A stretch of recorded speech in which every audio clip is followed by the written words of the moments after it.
হয়েছে খেতে অল্প ওষুধ দিই। খেতে ওষুধ দিবে কে? খেতের কি অসুখ হয়েছে?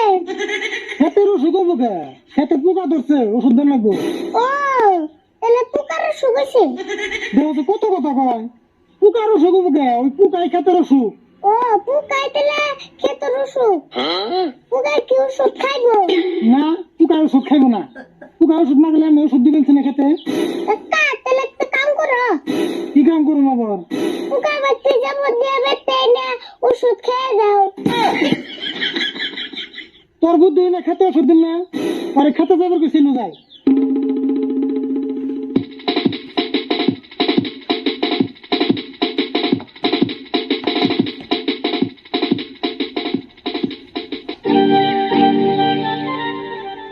আর বলছেন আছেন এই যে এটা হাতে নি, এটা তো খুলাই কাকা খেতের ডাক্তার নাই? আছে। খেতের ডাক্তার থাকতো নাকি? খেতের ডাক্তার আছে। তাহলে ডাক্তার দিয়ে খেতে ওষুধ দিলে ভালো হতো নাকি?